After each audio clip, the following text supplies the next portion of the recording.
Today the Wheel of Food is calling for a baked whitefish with tomato and capers. Also, my side vegetable will be spaghetti squash. Preheat your oven to 400 degrees.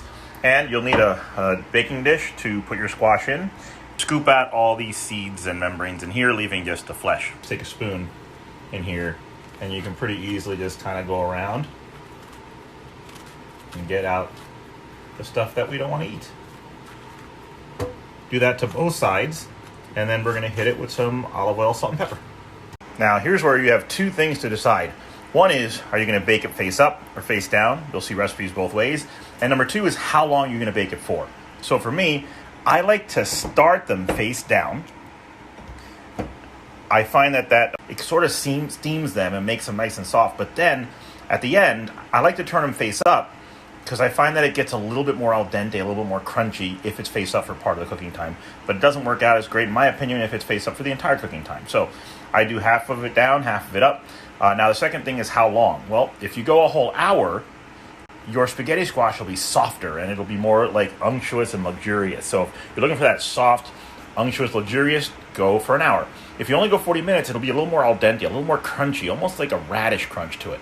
Today, I'm going for al dente, 40 minutes. For my sauce, I'm going to use this beautiful heirloom tomato, olive oil, capers, lemon, shallot, and then normally you would use basil. However, I have this leftover mint, so I'm going to sub that in. And you might be thinking that's a terrible idea, but actually, I've often done this when I have leftover mint to use up. It never tastes like mint. I've never had someone taste and go, is there mint in here?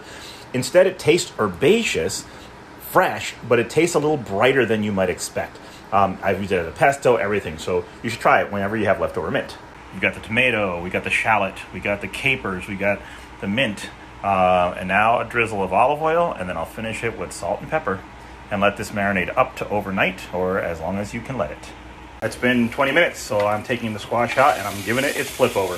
And you can see it's very hot, it's sizzling, so be very careful when you do that. Probably don't just use one hand, but pair of tongs, flip it over, back in the oven, 20 minutes. My fish is ready to go, and in the fun of experimentation, I have a tilapia, which I love tilapia. It always gets nice and crispy on the outside, white and flaky, not very fishy, and what they call a rockfish. So we'll see if any one is any better than the other, and it's 2 portions.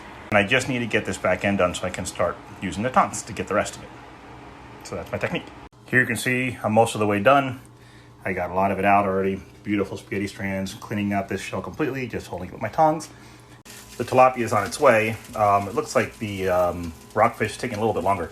But next I'm going to flip them over and then spoon on the tomato caper relish and let it cook 3 more minutes.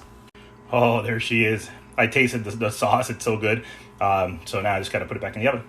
Al dente, but just barely. I could put butter on this, but there's already enough fat from the olive oil, so I don't think I need it. What it does need is a little bit of salt and a little bit of pepper. And my secret Umi plum vinegar weapon. This stuff, whenever I put it on a vegetable for Thanksgiving, that's the vegetable that wins it. This year I put it on the Brussels sprouts wins it. Last year I put it on the broccoli wins it. So if you want to zhuzh up your vegetables, Umi plum vinegar is the way to go. And it kind of serves the dual purpose of vegetable and carb. So this is much healthier for me anyway. I'm all in. The fish is done. It is so good with that Umi plum vinegar. And it tastes like it's full of butter, like tons and tons of butter. That's just a natural character of the spaghetti squash, and yet that tiny bit of al dente. Now, I already know that I like whitefish, so what I want to do is try the rockfish first and see what I think of that. With this delicious matacumbe. Actually, that's what it was called, except for that it had basil, not mint. So, you know, I change it up. All right, so the rockfish, to me, is a little bit fishier than a tilapia is. So I still like the tilapia best, but it's meaty, it's flaky, and oh my gosh, that tomato, basil, mint, little almost raw salsa is just so good. By the way, I broiled this 3 minutes per each side.